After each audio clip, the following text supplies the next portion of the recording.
It's time for Declare Your Independence with Ernest Hancock. Believe me when I say we have a difficult time ahead of us. But if we are to be prepared for it, we must first shed our fear of it. I stand here without fear because I remember that I am here not because of the path that lies before me, but because of the path that lies behind me. I remember that for 100 years we have fought these machines. And after a century of war, I remember that which matters most. We are still here! Tonight, let us make them remember we are not afraid!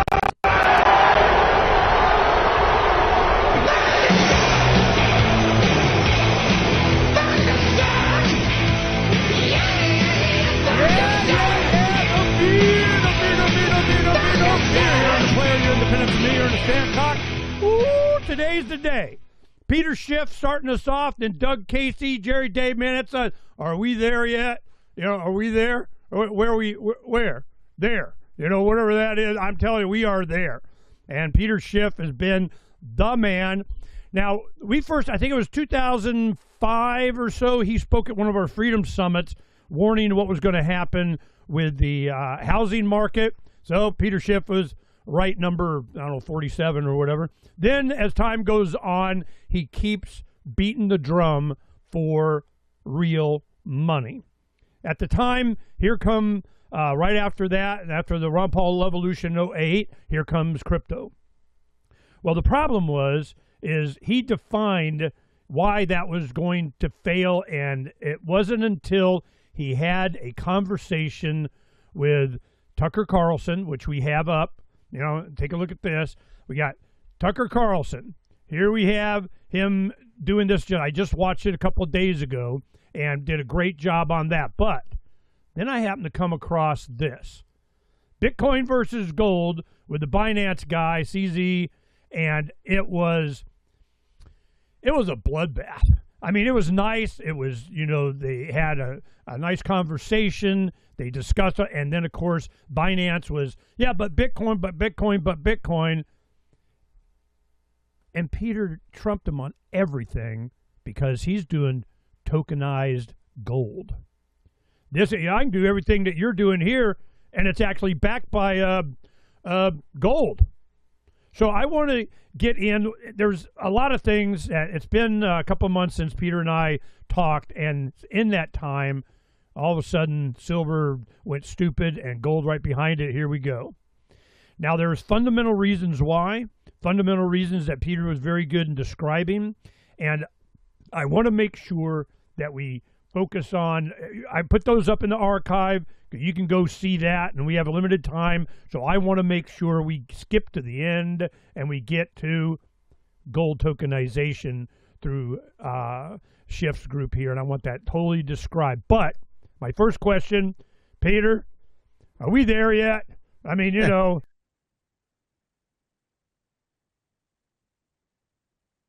Well, we're a lot closer. We're getting there, and where the there is a full-blown U.S. dollar and sovereign debt crisis, and that is where we are headed. Ironically, Donald Trump has been telling the world how integral we are, how important we are to the global economy, that according to Trump, we make it all work because we do all the buying. We consume what other people produce, and we borrow what other people save, and supposedly that makes us vital to the global economy. Well, I actually think we're more of a parasite on the global economy. We're feeding off of it, and that the world would actually be better without us. That if the world didn't have to support America and provide us with all these goods that we don't produce and loan us all the money that we don't save, that the world will have a lot more stuff to consume and a lot more savings to invest productively in their own economies. And I think we're in the process of that happening. That's why you're really starting to see the dollar falling apart here. It's been getting killed the last couple of days against its fiat counterparts. That's why you're looking at gold at almost 5,100 an ounce. It's at 55,090 as we speak, up $80 today. Silver is trading above $109 an ounce. $109. That's triple where it was a year ago. And this is happening for a reason. And the reason is de-dollarization. The dollar is really being demonetized by foreign central banks. They're replacing their dollars and their treasuries with gold. And investors are now also looking to move out of U.S. dollars into gold and silver. And this is a worldwide phenomenon, but it's going to be most impactful here in the United States because it's going to lead to a substantial rise in the cost of living and big decline in the standard of living for almost all Americans. You know, I want to bring this down to, you know, just an example for the audience to understand how this is impacting. Those of us that have no faith in fiat currencies in general have been screaming what you've been articulating for decades, knowing that eventually this was going to happen. It just had to. The debt and them just keep printing money and printing, whatever excuse they can come up with to print to save the system. When it comes to saving the dollar or saving purchasing power or saving the system, they always choose the system until they get away with it, right up until they can't. You know, this is, you know, they either can or they can't. It's getting to where they can't manipulate it anymore. And that's manifests itself in commodities, because it's not just silver and gold. It's platinum, palladium, it's everything. Commodities are going. I think I'd be invested in copper if it wasn't silver doing so great. And then copper has more of a, you know, the economy starts to slow down, that'll go down. But then mining of copper, like here in Arizona, most of our silver comes from the copper mines. When they start reducing that, supply will be even less. So we've been keeping track of the drain on the stockpiles of silver, which is going fast. So this was inevitable. And I'm wondering, go ahead and describe how confident you were of what's happening now, and where the opposition came from. It was just like CNBC has you on, you know, years ago, and 5,000, you're crazy, man, for gold. Yeah, you crazy, man. You crazy. And then it happens, and they calling you back now, Peter? Now, they haven't had me on in like 10 years, but yeah, I put up some of those videos on my X account yesterday. I put up a few videos where we specifically talked about my $5,000 gold prediction, and CNBC was throwing it in my face because gold was not at 5,000, it was at 1,200 or 1,500.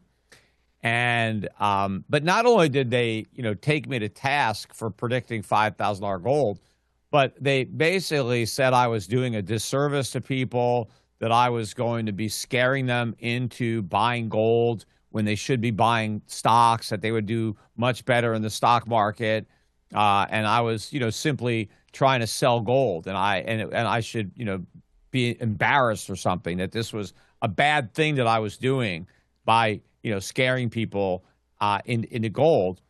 Well, the reality is, even though it took a lot longer than I expected for gold to get to 5,000, people who bought 5,000 back then are people who bought gold back then and held it till today are better off financially than people who bought the S&P 500 and held it.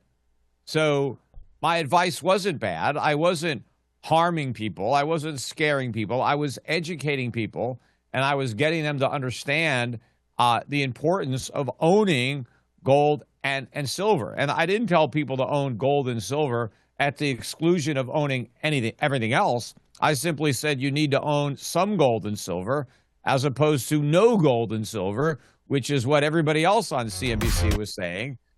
They just said, well, just buy stocks. And, you know, people made money in stocks, but they made more money in gold and silver. But I think going forward, that's going to be an even wider disparity. I could see U.S. stocks falling for the next several years while the, you know, increase in gold and silver prices accelerates. So it's probably more important than ever that people own gold and silver. Yet you're not going to hear that from the likes of a CNBC. The Bitcoin community has embraced you as, I don't know, somebody they like to have around and debate, talk to, make fun of, whatever. How is it that you get invited, you speak, or you just go to all of these Bitcoin conferences? How did that come about? Well, I don't just go. They pay me to attend, actually, too. But yeah. Well, the thing is, a lot of the early adopters or people that got into Bitcoin 10 years ago, or something like that, or longer, a lot of those guys got in it because of me. They heard me talking, they read my books, and they learned economics from me. They began to worry about the Fed and fiat money and inflation because of me. And I was telling people to buy gold and silver, and on their own, they decided that digital gold would be even better, that if gold was good, that digital gold was even better. So a lot of the people that got in early and who have made a lot of money in Bitcoin owe that to me, even though I didn't encourage them to buy Bitcoin. In fact, I discouraged people from buying it. But I educated people to the point that they decided to buy it. And without me, they never would have made that decision or come to that decision. So, and I say a lot of things today that a lot of people say in order to convince other people to buy Bitcoin. The stuff that I say about the economy, about the U.S. dollar, about the Fed, a lot of that stuff gets repeated by Bitcoin promoters, and then they use it to get people to buy Bitcoin. So I have a lot in common with the people that tend to go to the Bitcoin conferences. Not necessarily every Joe Schmo who bought Bitcoin through an ETF in Fidelity. They may not know me from Adam, but the people who are real hardcore, Bitcoin maxis, they almost all know me and they respect me and they like me, even though we differ on Bitcoin. We agree on so much else. So when I go to these Bitcoin conferences, I'm very well received there. In fact, they're trying to bring you over, man. I'm usually the most popular. I'm usually the most popular guest there. They want to bag you. They go, we got Peter. He's coming around. Then you do the tokenization of gold concept, and all of a sudden, nope. You're doing it wrong. Yeah. So this is what I'm going to do. I just randomly, clicked in like halfway through this interview here, and I'll just play a few seconds to see if it's like, I don't know, over halfway into it, and we'll see what we get here, because you did such a good job on this. A quick story I shared earlier today. When I was going through the U.S. troubles, I got a letter of support, right? So one of our users from Africa writes me, and he says, before Bitcoin, it takes him 3 days to pay a bill. He had to walk from his village to a place, pay it, and walk back. So 3 days a month, he had to pay the bill.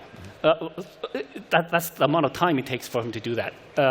After Binance, he has access to crypto. And now paying the bill is 3 minutes.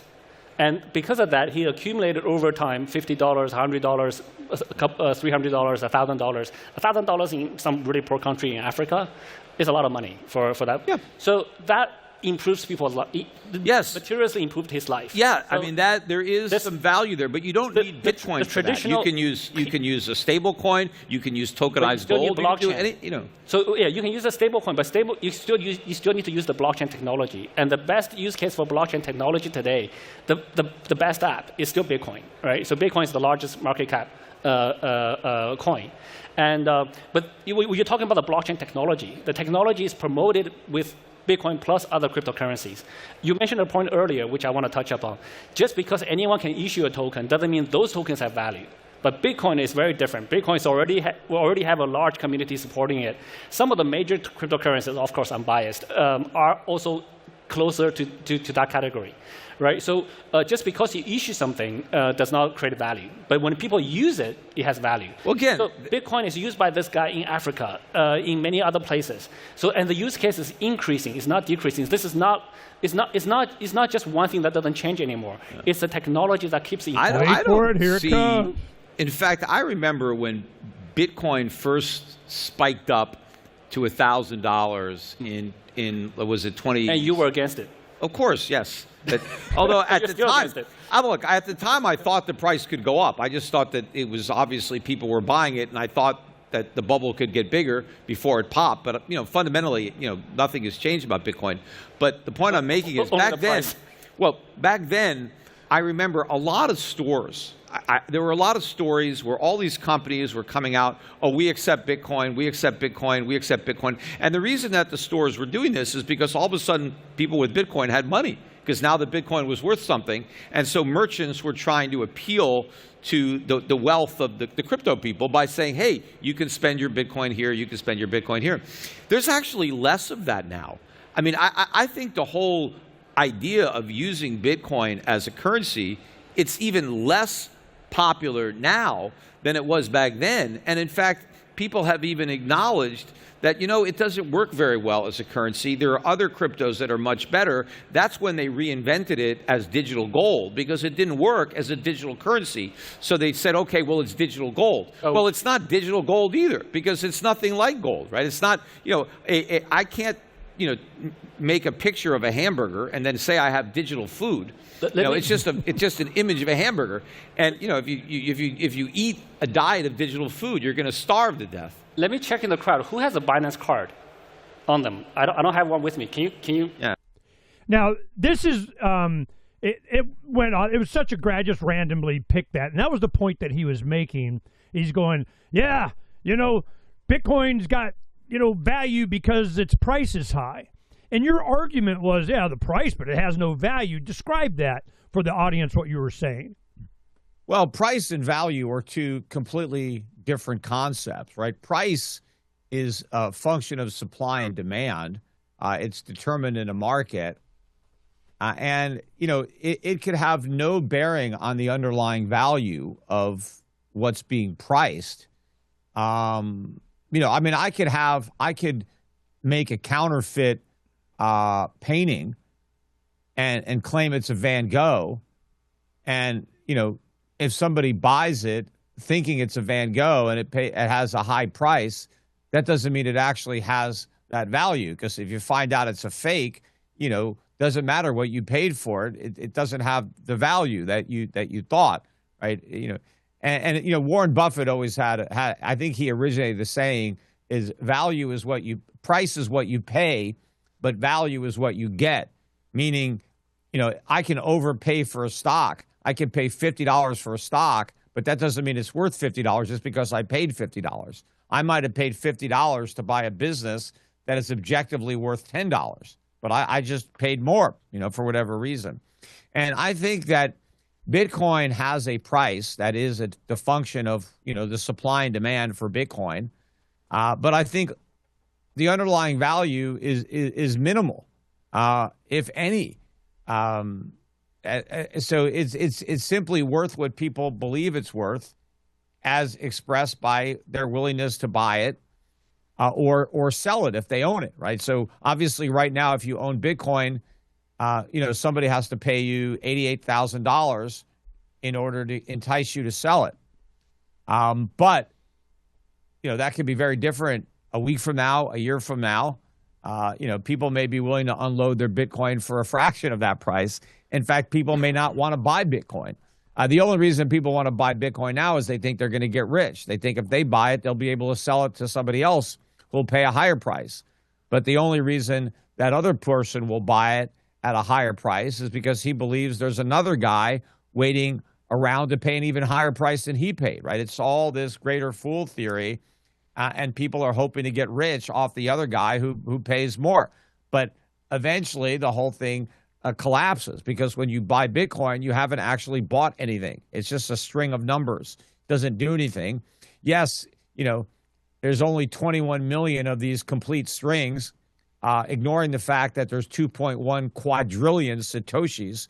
When you buy a Bitcoin, you're just buying an arbitrary bundle of 100 million Satoshis. But regardless, even if there's some kind of limit to the supply of these things, there's no limit to the supply of alternative cryptos that are basically identical to Bitcoin in that they're also worthless. But they've limited the supply in some manner, and they're on a blockchain just like Bitcoin, just as verifiable. And in fact, when CZ handed me this big chunk of gold and asked me if it was real or not, as if that's some advantage to Bitcoin because you can instantly verify it, unlike a gold block. I mean, if he had handed me a 1 ounce maple leaf coin, I could have quickly looked at it and I said, yeah, that's real. But giving me this big chunk of gold from a refiner I've never heard of, I can tell on the spot whether or not it legitimately has the gold that it claims. But tokenized gold, which was supposed to be the topic of the debate, if somebody wanted to transfer me tokenized gold, that is just as verifiable as Bitcoin. It works under the same exact principle as Bitcoin. The only difference is when you own a Bitcoin, it's redeemable in nothing. When you own tokenized gold, it's redeemable in gold. It's backed by gold. It truly is digital gold. It's a digital representation of ownership of gold. So when you own tokenized gold, you actually own the gold. The token is simply evidence of your ownership, right? Like if I own a car and I get a pink slip that says I have the title, right? That piece of paper means that I own an actual car. Bitcoin is like the piece of paper, but without the car, right? You've got the pink slip for nothing. It's private fiat. This is one thing that I kept saying. What's the intrinsic value of Bitcoin? I can tell you what it is. It's the amount of gold and silver you're willing to give up for its features. That's it. And the features do have value, and it provides a mechanism for doing things like tokenized gold. Now, they've talked about this stuff before, but it always has to come down to regulatory, permission of the crown of whatever the heck. And then you get into KYC and money laundering laws and on and on and on and on, right back into the regulatory market. But if you tokenize gold, I don't think you're going to be that private, but you're not going to lose your value to inflation. That is Correct. The whole point. So I'm just going, this is everything that's easy with bringing up. You just, calmly but it's nothing. And one thing that really hit me is at the time you were saying 4 years ago when it was peaked up at like 69,000 or something like that, those that bought it then, they're in the mania, then it starts going up again, they were eclipsed by the value of gold increasing. If they would have bought gold, they'd been way better off. Explain that in his response. He he kept trying to go on the feature. I felt he was on the defensive a lot. And I know the audience got a lot of information. When you go to how many of you guys bought it at 69? You're expecting it to go. I think there was a bunch of people, they sold their Bitcoin after that. I'm just telling you, this. What kind of response did you get after? Explain that part. And then I want to know what the response was after the speech. The way everybody, promotes Bitcoin is that it's the best returning asset, that, it's beaten everything else. And that's true if you measure it from inception, when hardly anybody owned it. And even the people who owned it didn't put a lot of money into it, right? Because it only came on the scene about 15, 16 years ago. But most people who own Bitcoin didn't even know about it back then, let alone own it. I would say that the vast majority of the people who currently own Bitcoin didn't even buy their first Bitcoin until maybe around 2020, right? And by then, Bitcoin was already $40,000 or $50,000. And so, sure, if you bought it for $40,000 or $50,000 and now it's at 87,000, you know, you've got a positive gain, but you would have made more money if you bought just about anything else. And of course, there are a lot of people that own Bitcoin that paid $100,000 or more for their Bitcoin, and they're down, right? And not only are they down on their Bitcoin, but they've missed out on the gains they would have earned had they bought something else, especially gold or silver. In fact, if you go back to the peak of the prior cycle, which was 2021, Bitcoin topped out at 69,000 before it dropped down to about 15,000. But if you go back to that cycle high, November 2021, if you look at where gold was in November 21 and price Bitcoin in terms of gold, and you do the same calculation today, Bitcoin is down by 50%. It's 50% cheaper priced in gold than it was at its 2021 high. That's you know, over 4 years ago. And you know, even Michael Saylor, right? Not Michael Strategy, Michael Saylor from Strategy. Right. That company is, you know, the poster boy for Bitcoin treasury and Bitcoin buying. He's purchased over 700,000 Bitcoin and spent about $55 billion to acquire that Bitcoin over the last 5 years. His average price is 76,000.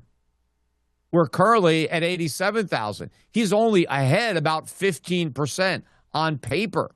That's all he has to show for 5 years of being the biggest buyer of Bitcoin in the world, a meager paper gain that if he tried to realize wouldn't even exist anymore, because if Strategy tried to exit its Bitcoin position, Bitcoin would completely implode.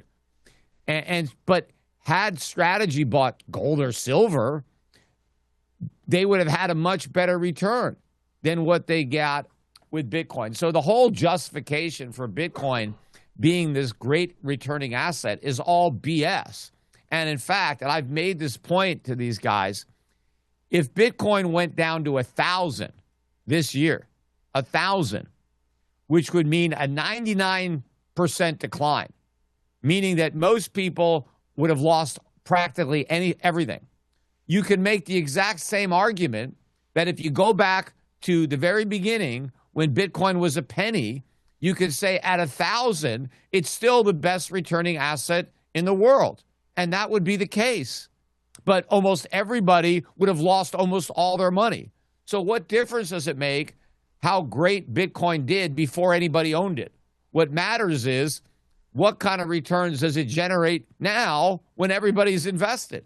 And the answer to that is lousy returns, right? Yes, if you're among the few people, the lucky people or the smart people that bought Bitcoin at $100 or $10, yes, congratulations. You won the lottery. You made a lot of money. But the only reason you made that money is because a bunch of fools were dumb enough to buy your Bitcoin from you at $100,000. Yeah, so your gain is their loss.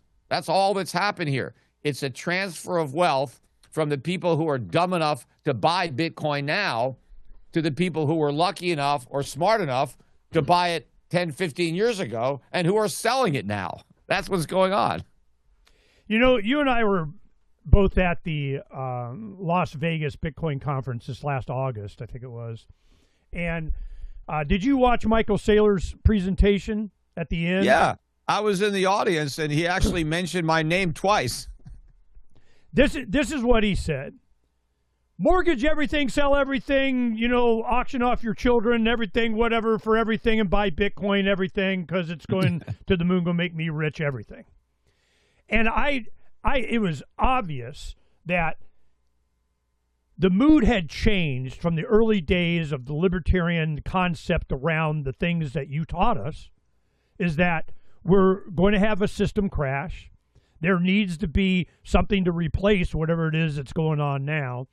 And the features that they promise, anonymity, low transaction cost, you know, et cetera, speed of transactions, that kind of thing. Each one of those have been taken away. They rushed. They wanted legitimacy from the government. They needed its involvement. It's not really about building an alternative monetary system that lets you escape the regulatory and the inflation. It's all about appealing to government so that the government will sanction it, basically bless it and put a stamp of approval on it as a speculative asset that people can buy. Put a lab coat on it. That's what Bitcoin wants. They want to use government regulation as basically a good housekeeping seal of approval to validate what they're trying to get you to buy. Hey, you got to buy this, because look, the president wants to make America the Bitcoin capital of the world. And so obviously Bitcoin is going to go up. Look at Donald Trump's business now. The whole family business is crypto, right? So you got to get in on it because this is the industry Donald Trump is going to support, right? So they're trying to get the public to buy it based on the fact that now government has acknowledged it and got behind it and endorsed it by regulating it, right? And that's what it's all about. And it's all about getting people to buy it because they're going to get rich, because that's how they appeal to the public to buy it. It's to their greed and to the FOMO, the fear of missing out. But the reason that so many people who already own Bitcoin want other people to buy it is so they can sell it, right? You can't sell your Bitcoin unless you can find a new buyer. And because nobody needs Bitcoin the way people need gold or the way central banks need gold, nobody needs Bitcoin. So how do you convince somebody to buy what they don't need? You have to convince them that they'll get rich if they do it, right? That's the need. People have a need to get rich, and you're telling them that here's how you do it. This is your ticket. The way you get rich is you buy this Bitcoin from me and hold on to it. And someday you'll be able to sell it at a much higher price, and then you'll be rich, right? That's how it works. Well, they convinced you somewhere along the line. I've been at many different, festivals and conferences and, summits and so on, and you're always there. And I remember the Nexus gathering in Aspen, at the institute up there, the Aspen Institute or whatever it was. And I remember Joby Weeks going up and, making the same arguments, got you, some Bitcoin or had you open a wallet, whatever. Mm-hmm. You have been schooled on blockchain technology. Oh my God. Okay. You want to know everything about Bitcoin, just ask Peter. They explained it to him a bunch of times. I've been there. Now, the thing is that you did embrace blockchain technology for the tokenization of gold. When did that come into your mind? Well, hell, we'll just tokenize gold. All right, I'm in. Let's do it. Well, I've been thinking about that from the beginning. I mean, I started doing gold-backed debit cards at my bank, over 10 years ago. But yeah, I mean, to the extent that you're going to use blockchain, and now that stable coins are getting more popular with the government because they're backed by U.S. dollars, and what a stable coin is, like Tether or USDT, it's a tokenized dollar. It's owning U.S. dollars in the form of a token and then transacting in tokens as opposed to the dollars themselves. So you have a custodian, a third-party custodian that holds onto your dollars and then invests those dollars in treasuries and earns the interest that you're not earning. So the stablecoin company takes your dollars, invests them in treasuries, earns interest, and then gives you a token that represents ownership of that dollar. And now, instead of transacting in the dollars, you transact in the tokens. Well, if you're going to do that, if you're going to have a third-party custodian, why not have that third party custody gold for you? Why have a token that's backed by dollars when you can have a token that's backed by gold? And now, you can transact in that. I mean, so if I'm going to be paid, if I've got a small business and I'm going to be paid for my services, and it's just as easy for my customers to give me a gold-backed token as a dollar-backed token, why the hell wouldn't I take the gold-backed token? It's much better.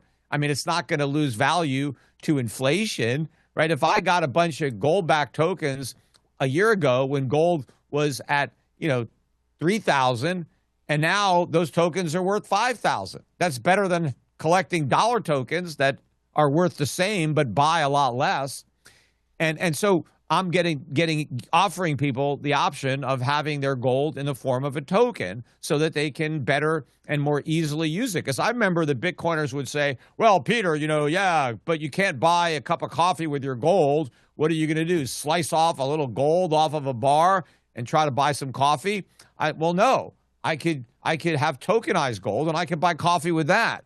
And in fact, it's cheaper and faster to use tokenized gold for payments than it is for Bitcoin. So tokenized gold can do everything Bitcoin pretends to do, but can't. But the main reason that there hasn't been a lot of demand for tokenized gold is because there hasn't been a lot of demand for gold. The public hasn't been smart enough to buy it.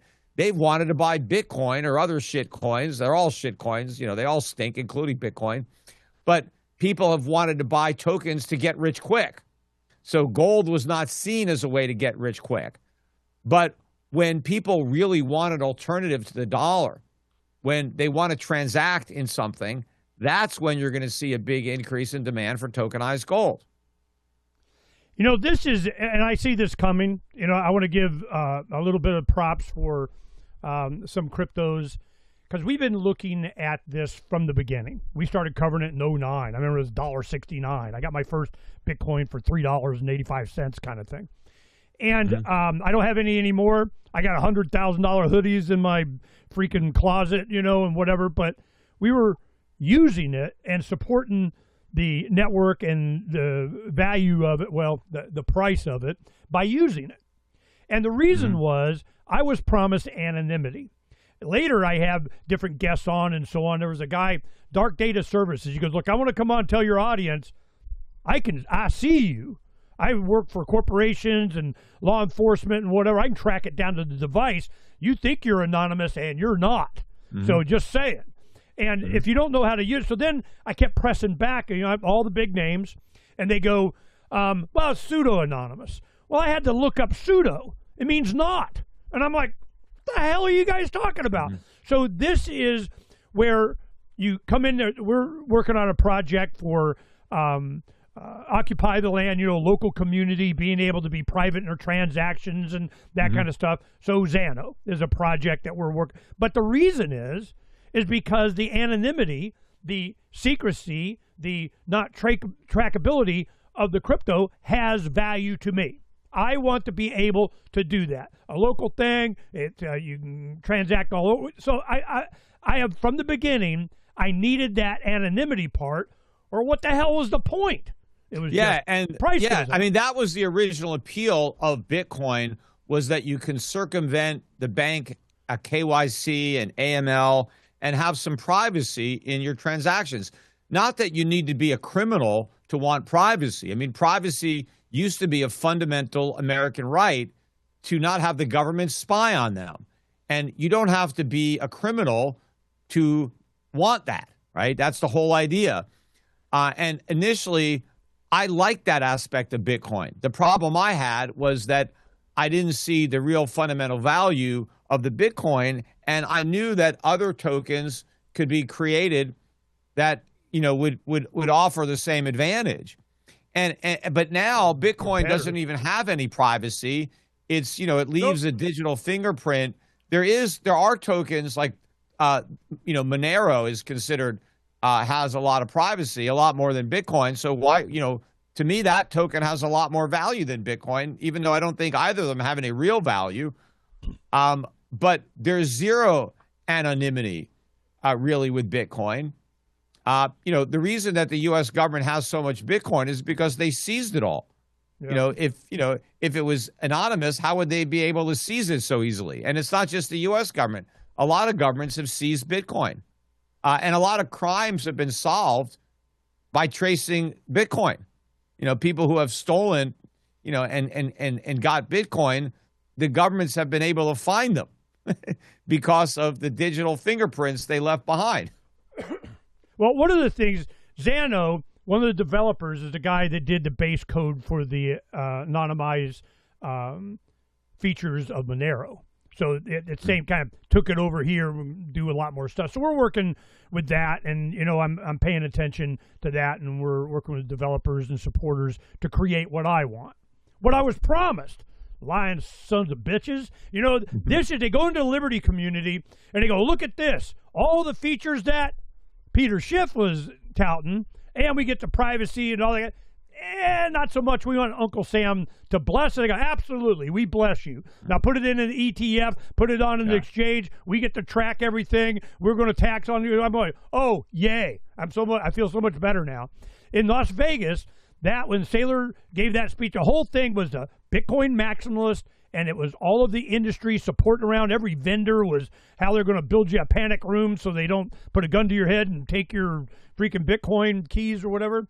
And it was store of value. That was never the promise. And the reason they did that is because they kept putting it in to be compliant with the banking system so that they could increase the price. And we're done. I go, you guys, and a lot of these guys are good friends. I love them. I saw them from rags to riches. I know a lot of these guys. We got to get Ernie on board. Come on, man. You don't understand. We'll explain it to you. I go, you don't have to explain it to me. I know what's going on. And what you're saying is the only value it has is what the next guy will pay for it. And it's reaching the end of that, I think. And, you have gold going up, but we had Peter on before, and it was called gold money. And we went ahead and invested in that. You could even, give Bitcoin to whatever, and you get, a pile of money. Then it got KYC'd and a little bit, a little more regulated. Yeah, never mind. Then we have e-gold before that in the early 2000s. I remember when I first started doing my radio show in 2003, we would take e-gold. Well, then all of a sudden they moved it from London to Dubai or something and put it in, and here comes the U.S. government, IRS, and F-16s, and you don't have it no more. You're not allowed. So I'm wondering, we've gone through this a couple of times already, Peter. Well, now we get the tokenized gold. Yeah? Where's the gold? Well, you're going to have a vault somewhere and trusted third party of, I got, faith in who? Peter? I mean, so tell me about the actual storage, audibility, webcams, whatever the hell that you're to convince people that the gold is there. Help me out, well, man. I mean, we've been storing gold, for people at Schiff Gold since I started it in 2010. So you have reliable storage facilities. Customers actually can pick, where they want their gold stored. Do they want the vaults here in the U.S., Canada, in Singapore, in Dubai, right? There are a lot of reputable vaults around the world that will store your metal for you in highly secured vaults that are guarded, armed guards, and that are also insured. So companies like Lloyd's in London will, write an insurance policy. The banks would buy insurance policies in case some gold gets stolen, the policy would pay off. So it's a very safe place to have your gold. And, the gold gets audited. You have your own, verifiable bars or coins that are owned by you. They're not owned by the storage facility. And it's the same thing with tokenized gold. And in fact, when I was talking about it with Tucker, and I noticed I kept saying that, it's a liability of the custodian. It's not really a liability because you own the gold. It's your gold. They're storing it for you. The token is simply evidence that it's yours. Like if you go to a restaurant and you check your coat, you haven't loaned your coat to the restaurant just because they gave you a claim check. You still own the coat. They're just holding it for you. And the claim check is just proof that you got a coat there. And that's the same thing with tokenized gold. If you allow T-Gold, the vaults, to hold your gold, it's your gold. And T-Gold just issues you a token so that when you come to get the gold. Well, this sounds like the beginning of banking. You had the old blacksmith you were talking about, exactly. Holding it, but then they kind of fractional reserved a little bit. They didn't claim it kind of. Yeah. So well, there's going to tokenized be gold changes there's going to be that. no fractional reserve going on at T-Gold, and you'll be able to go online and verify that the gold that you own is still in the vault, that it's assigned, 100% of it. None of it could be borrowed or loaned out because it's never owned. Like when you have a T-Gold account, you just go to TGold.com. And right now, we're not even issuing the tokens yet. What we're doing now is just allowing people to buy gold and silver so that in the future, we'll be able to tokenize it if you want to tokenize, right? It's your gold. So whether or not it gets turned into a token is totally up to you, right? You could decide, hey, I want to sell it and get my money. I want to withdraw the physical gold. I want you to send me my gold. Or you know what? I'd like to turn my gold into a token and send me the tokens, right? So I can use them as a medium of exchange. And so you maintain ownership of that token up until the point where you transfer the token to another person. And once you transfer it, let's say you go, to a coffee shop and you buy some coffee and you pay with T-Gold and you've transferred to the coffee shop, $5 worth of gold, however much gold is there, that gold now is owned by the coffee shop. It's not your gold anymore. You traded it for a cup of coffee. Now, you own the rest of your gold, like whatever you still have is yours, but you've just given a portion of it or used a portion of it to settle a debt, right? To settle the transaction where you got coffee and the guy who sold it to you got gold, and now the transaction is done. Right? So that's all we're doing. Is that interfaced with taxes and regulation and surveillance? I mean, you're going to have to. There's some F-16s with your name on it. Well, look, it's no different. Look, it's no different than paying with a debit card or paying with PayPal or Apple Pay. It's the same level of surveillance. It's all above board, out in the open. The only reason that the government might not like it is because it allows people to avoid the inflation tax, and that's their a main source of U.S. government revenue is taxing us through inflation. But let's say somebody had a T-Gold account and they told their employer, hey, when you get my paycheck, here's where you're going to direct deposit it. And the minute we get it, it's all converted into gold. And then, it's in gold. And then when the government might not like that because they can't steal it from you when you have it in gold. I don't take Social Security yet, but when I do, if I get Social Security check, I just have it directly deposited in Schiff Gold, and there's my account of whatever. Yeah, the only problem is the checks are going to keep losing value before you get them because they're fixed in dollars. And so every time you get a new Social Security check, it's going to buy less gold. That's going to be the problem. But get some. I mean, this is the one thing that I want to know is capital gains. If you got the capability. I mean, it's a computer, it's a ledger, it's a blockchain of whatever. There's got to be some interface. If you're going to be compliant, there's going to be some interface. I spent $1,000 on a piece of equipment of whatever. Yeah. Not only do I pay taxes, am I paying capital gains when it went up? Yeah, well, the program will know behind T-Gold at the end of every year, it will know the gain or loss that you incurred through your account.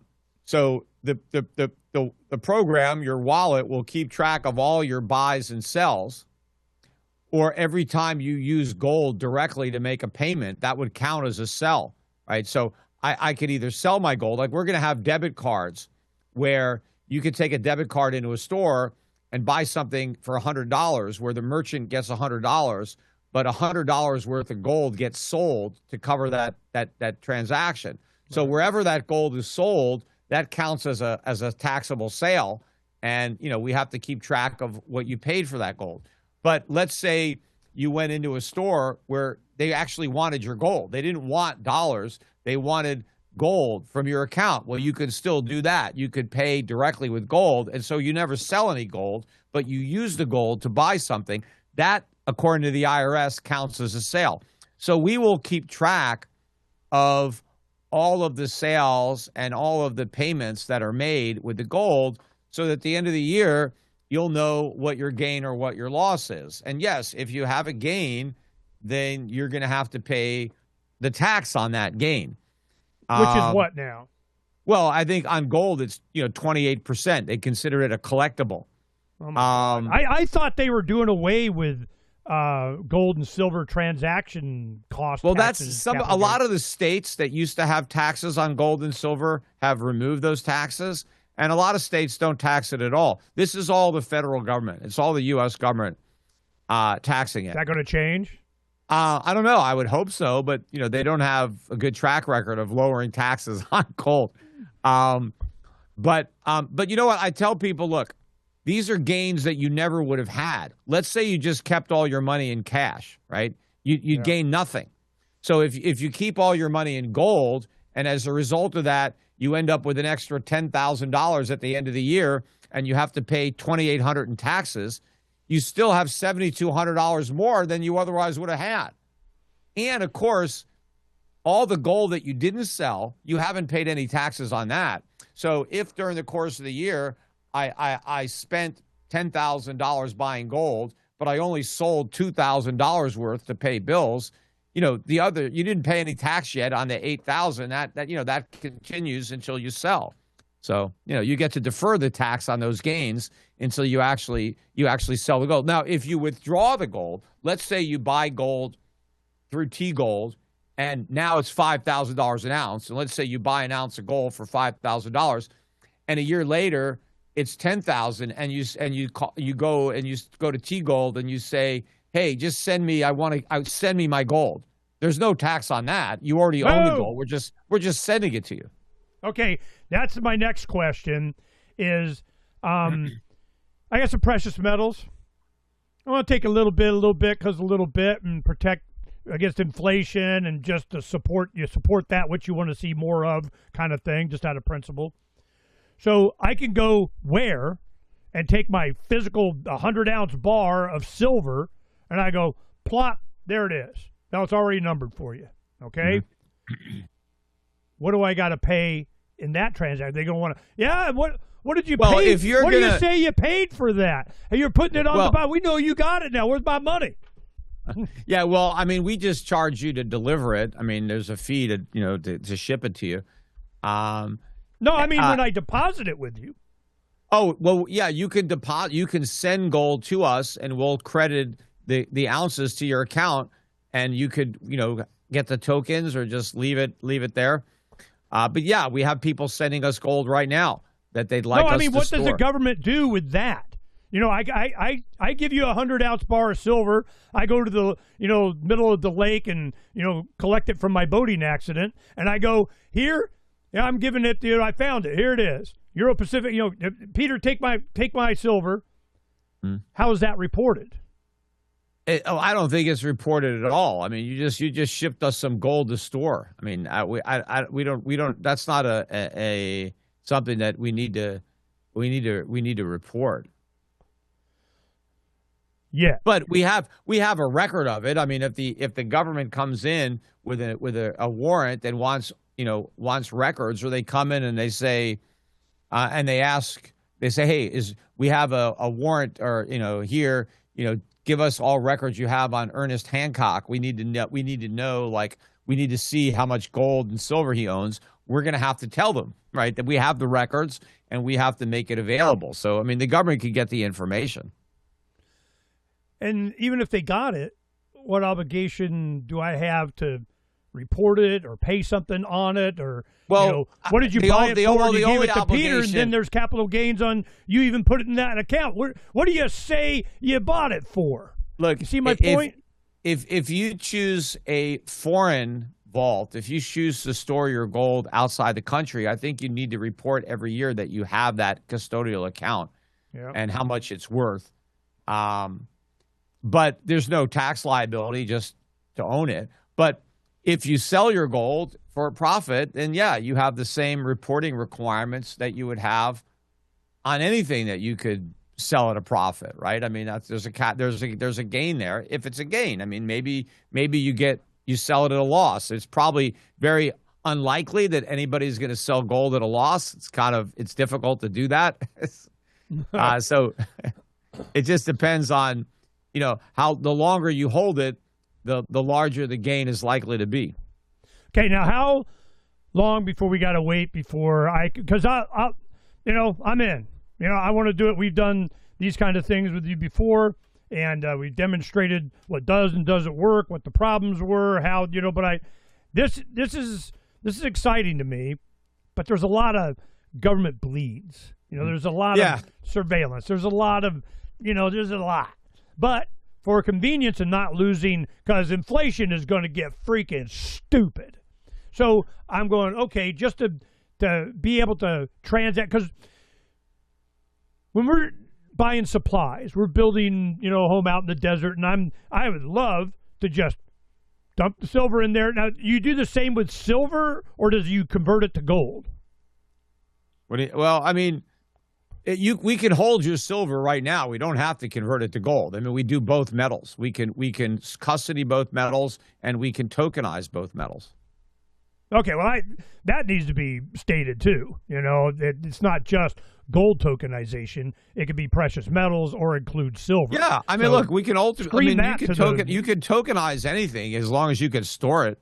You can tokenize. Yeah, but you got to do it. I want my tokenized silver option too. But anyway, so this is, I deposit it with you. I get, it's a Visa, MasterCard, some debit card or whatever. Do you have that set up? You're working on it. Where's that at?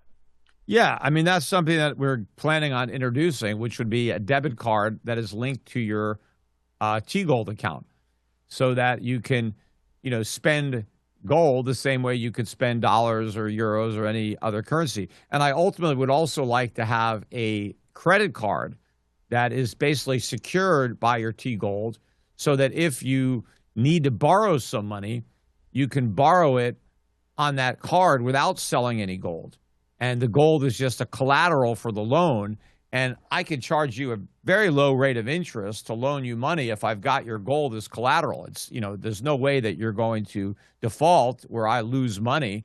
So it's probably going to be the cheapest way that you'll be able to borrow money if you need it, would be to borrow against gold collateral. To go buy more gold. Yeah, that probably wouldn't be a good idea. Well, you could borrow to buy more gold too. Now that's like buying on margin. I wouldn't, I don't encourage. But you wouldn't change the margin requirements in the middle of the week. That's what they're doing. This is getting stupid. All right. Yeah. So this is why I wanted to talk to you. All the principles and fundamentals behind what's happening. Those two shows that we have in the archive today is January 27th, 2025, Tuesday, and I encourage you to go watch those. Mm-hmm. They were very entertaining. I just couldn't take my eyes off. I was Peter just did some ninja Jedi whip ass, okay? And it was nice. It was fun. It was, you guys get along. Now, of course, Tucker Carlson, was in the right frame of mind, but CZ was, he was definitely pipping Bitcoin and Binance, and, I got poor farmers, being able to do transactions. But every time you come back, well, yeah, but I got tokenized gold, does the same thing, But, and if they were to make the argument of it being private and not a capital gains tax or not know your customer or anti-money laundering, surveillance, or blah, blah, blah, blah, blah, then they would have a better argument. But they have wrapped their arms and legs around Uncle Sam screaming, "Do me," and I'm just like, what the shit? That was the whole point, was to get away from exactly that. So you took the technology, the blockchain with that, and put it to where it can integrate into the world banking system, using the dollar or anything else. Now, the other thing is, when I have a merchant, like somebody comes to me and they got TGold, and I go, nah, I don't want the dollar. I want the Bitcoin. Is that an option? Not the Bitcoin, the token, for the gold. So is I have to convert it into dollars? Is it always do that? Can it do that? Or as a merchant, can I just be collecting digital gold through you? It depends. So if you're a merchant and you open up a TGold merchant account, right? When we get, again, this is all the plans, right? We're not, we're building it one step at a time. But the idea would be a merchant can advertise that he accepts payment in T-Gold. And so what would happen is if you have a T-Gold account, or if you have any T-Gold tokens in your wallet that you purchased on an exchange or you got from somebody else, and if a merchant accepts T-Gold, then you can use your T-Gold as payment. And then the merchant would receive gold directly in exchange for whatever he was selling, as opposed to a situation where the merchant doesn't want your T-Gold, the merchant wants dollars, and all you have is T-Gold. You can use your card to make a payment where the merchant will get dollars, but your account will be debited in T-Gold. So we'll just take the T-Gold, sell it at the point of sale, and give the merchant the dollar. Just like if you take a European vacation and you go into a restaurant in France and your lunch is 100 euros and you give them your MasterCard or your Visa, the restaurant is going to get 100 euros, even though you don't have any euros in your account. What happens is your bank gets a bill for euros and then converts your dollars into euros at the exchange rate and pays the bill. We're going to do the same thing with your gold. We get a bill for dollars and we just convert however many grams of gold are needed at that moment to get $100 so that we can send it to the restaurant. So, where's your supply? When you're purchasing, who are you getting the gold from? Well, we're buying it wholesale. We buy it from wholesalers and then we hold it for our customers. I mean, eventually I'd like to get it directly from the mines. I'd like to make deals to get gold below spot right out of the ground and give the mining companies some T-Gold to hold on their balance sheet so they can utilize it. It's like it never made sense to me. Will you take crypto? Well, I mean, crypto's not going to have much value in the future, so No, I know. You just convert it to dollars or whatever. Yeah, I mean, you could obviously use your Bitcoin and convert it into T-Gold. Yeah, we'll allow you to do that, obviously. Well, the exchanges. This is another thing. Exchanges. You go, yeah, we'll get on the exchange. They go, no, Peter's not allowed. No, don't do it. I mean, what do you think's going to happen? With what? Whether you're allowed to be T-Gold is listed on the exchanges, with crypto exchanges. Well, I know that we'll be able to get it listed. I mean, CZ Binance wants to list it. I mean, so we'll be able to get the currency listed. Okay, now here's, just as an example. The token listed, yeah. Yeah, this is an example. Up here in the top left on the cover of Freedom's Phoenix front page, we have Bitcoin listed, we have gold, and silver. When you go there, just like, Shift Gold or whatever, they take crypto, but not credit cards. They go, we don't feed the banks. That's, the thing. Roberts out of Pensacola. And people can go in, but they use BitPay or whatever the exchange is or something that goes through and just goes to his account and boom, you get the silver and he ships it and I get it in a couple days. So you can use crypto to do this. I just wanted to make sure, how easy is it? What's the process by which I go straight from crypto to you? Are you doing that, or nope, go get your dollars and then talk to me? Well, like at Shift Gold right now, we use BitPay, and so people can come to us with Bitcoin and walk away with gold. And so we maybe do something similar with T-Gold, where we'll allow you to use a company like BitPay, or maybe we'll be able to even take the Bitcoin directly and sell it. But we just got to make sure we sell it at the high enough price to get the gold that you're committed to buying. But yeah, look, but it's going to be easier, less expensive, and faster to deal with tokenized gold than Bitcoin. And the other advantage of it is, you could lose your Bitcoin. You could forget your password or your secret phrase or whatever, or somebody could steal your Bitcoin. But that can't happen with tokenized gold. So let's say somebody steals your gold token, right? We can cancel that token and issue you a new one, right? So that token is no longer valid because we've canceled it, and we've reissued you a new token if you can prove that your original token was stolen. And so now that token is no longer valid. You can't do that with Bitcoin. Also, if you have your token in a wallet and you forget it, you can contact us and and with proof that it's your wallet and you just don't know the password, and we can get you in. Because we have control, because it's actually issued and backed by the gold that we have stored. So there is a link between your particular token and a particular bar of gold. But with Bitcoin, you lose it, it's gone forever, right? That's it. That's and you could say there's a benefit to that, but there's also a big drawback. I mean, if you buy something with Bitcoin and you got ripped off and you were defrauded and the merchandise is shoddy, but you've paid for it, you have no mechanism to get it back. But, with T-Gold, you will have a mechanism to get it back. Just like with a credit card. You buy something with a credit card, and if it turns out that it's not what you ordered and the merchant won't give you your money back, you just call up the credit card company and they'll take the money back, right? They'll protect their customers. This is one thing. During the flipping in, when Bitcoin Cash was forking off and so on, one of the ATM owners here in Phoenix, Arizona, he was a big Phoenix crypto, and we were thinking, everybody kept calling us. We'd give them, $1 or 50 cents worth of Bitcoin back in, a tenth of a Bitcoin or something like that, just to, show them how it works and that kind of thing. Then they lose their phone. They trade it in. They didn't write down. We make them write down their stuff. Put this in and then they forget it. Or they call me and they go, that Bitcoin you gave me, I go, yeah. You got that piece of paper? Well, I go, well, then you're screwed. Well, isn't there a Bitcoin customer service desk or something? So I got the URL, Bitcoin customer service or customerservices.com or something. I got on GoDaddy, and it's still sitting there. I got, someday I'm going to have, you want it? I tell you what, I'll give it to you. Bitcoin customer service, I'm going to do that. You want it? I'll give it to you.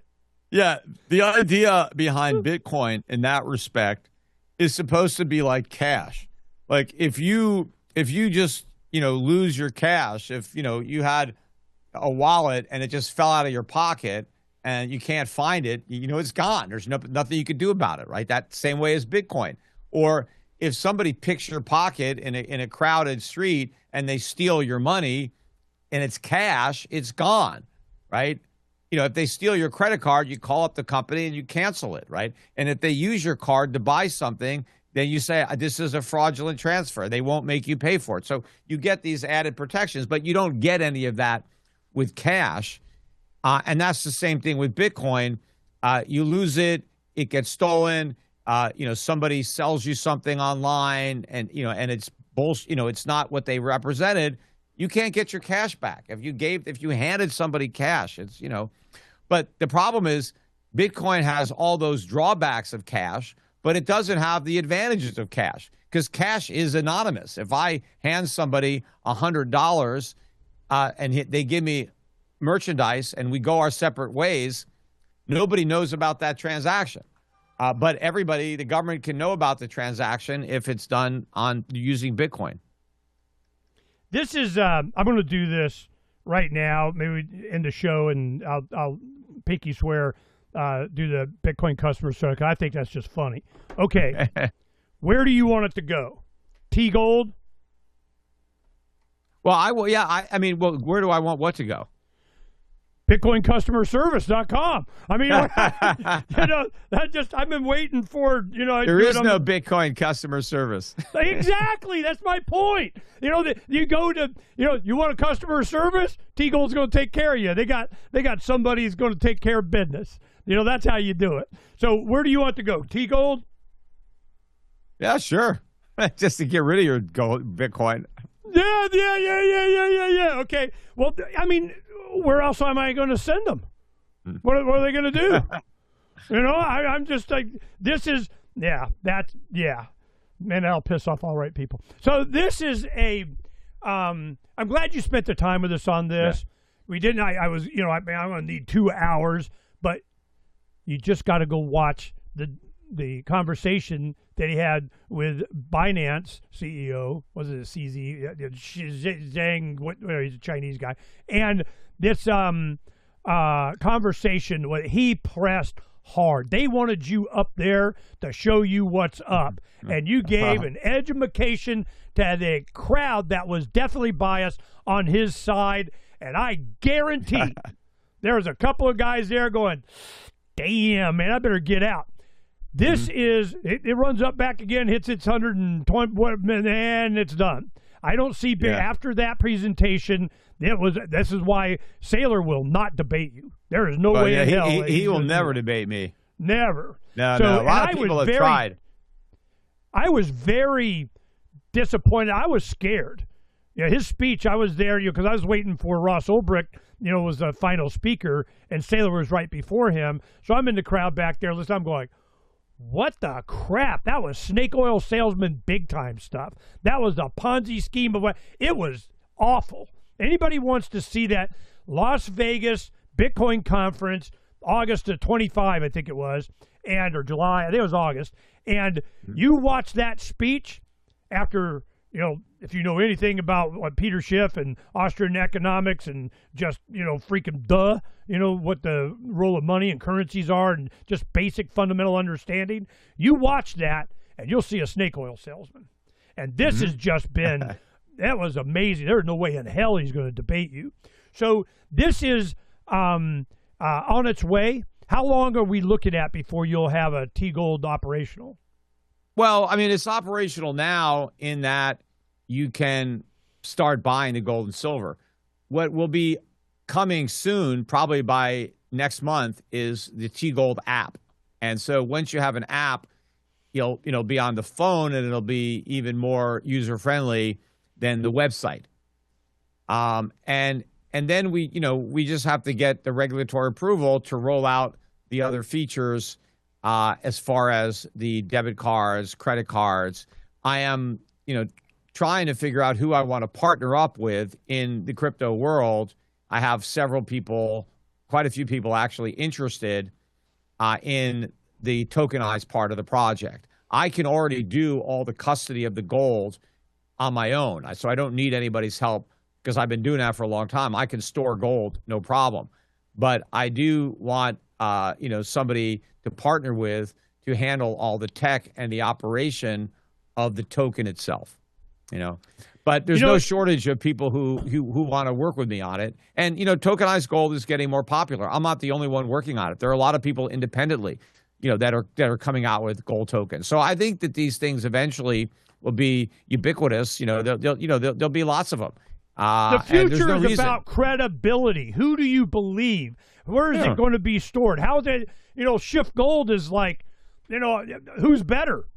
Fort Knox. Yeah, well, I'm still waiting on that audit. Gold, we don't store it ourselves. We arrange for third-party storage. So it's not even that you're entrusting your gold to me. I'm just managing the whole thing. We're entrusting the storage to an independent company, but one that's very reliable and has a long track record. Yeah. This is and what about that gold audit Fort Knox thing? What happened to that? Yeah, well, I don't know. They stopped talking about it, which is very curious. Maybe somebody told Donald Trump, hey, ixnay on the auditing Fort Knox. I guess we're not really sure if it's all there, so we don't want to. Okay, I'm gonna let you go because we could go for hours. But I'm telling you, as this goes, as this has develops at every stage when it's ready to whatever, let me know. I am all over it. And right now, I'm just going to transfer that over to just a forwarding will go to you. And if, comes a time you want, take it, man. I'll sign it. I don't care. Because I got it like a decade ago, in anticipation of this. There are going to be people who's going, well, where's the Bitcoin customer services? Ding, it comes up, So I'm just, here we go. Well, you want customer service? T-Gold, is there. You're going to have really nice AI or people. I mean, whatever. Yeah. Thanks for what do we, before you go ahead and give me, what do you think is going to be the end result? Are we there yet? Is this a repudiation of fiat in general? Or is it it's definitely a repudiation of the dollar. But the fact that gold is the primary beneficiary and the fact that gold is rising in all currencies, even though the dollar today is at a new all-time record low against the Swiss franc, and it's at about a 4-year low against the a basket of currencies in the dollar index. But the Swiss franc is still hit at near a record low in gold. Right, gold is still at a record high for the people in Switzerland. So all currencies are losing value right now. It's just that the dollar is losing it faster than most. Yep. I'm almost done transferring. I'd show you, but I know you got to go. Peter, thanks for coming on. It's been, over the years, the fact that you even talked to our community and the Liberty Coming, because you've been part of that from the beginning. Since the Ron Paul Revolution, we had you on a Freedom Summit in like 2005 in New Hampshire. I don't know if you remember. But yeah, I remember. That was during the prediction of the housing collapse and what happened. People listened to you, participated in, and got richer with that. PeterSchiff, right? Again, we'll expect to be seeing you on CNBC any day. Peace, brother. Thanks for coming on. Take care. And don't forget to get actual physical. All this talk about T-Gold, you still got to have ownership of real gold and silver, especially right now silver, because I think we're going to run out of product soon and the premiums are going to blow up. So, that's going to be another problem. It's not just that you're paying over $100 an ounce. I mean, who knows what the premium is going to be to actually get it. Right. So it's we been got up it to $15 now. already anyway. My thing is they were telling me, well, what do you think? I go, stupid. And when I say stupid, I mean at least $300, $500, something stupid. How far off am I? Yeah, you want to go to Shift Gold now before that happens. I mean, we haven't really changed our markups. Maybe they're a little bit more, but not much. Mainly because the price of the coins is so much higher. So we charge more per coin because we're not selling as many. We don't sell as many silver coins when they're $110 an ounce versus when they were 30, right? People can't afford to buy as many. But the premiums are still reasonable. That may not be the case in the near future. So I tell people, and you'll go to our website, you might even find that some of our products are out of stock. That never used to happen. But now, we run out of things. And so just, buy whatever we got, because, you never know. Right. This is different than any other time. Thanks for sharing with us. And I really encourage people to go and watch. You want to get learnified on everything and the comparison and what's going on all around crypto from the beginning. Peter's been there from the beginning. And it is the Binance debate that he had with CZ and the Tucker Carlson show that just aired like yesterday or day before. My wife was out shopping, and she breathlessly called me on her way home last night. She goes, "Oh, you got to watch." I already watched it. I mean, when you got my wife excited, damn. Okay, you win. Thanks for coming on. Peace, brother. It's been great, and we will talk soon. Yeah. All right. Take care.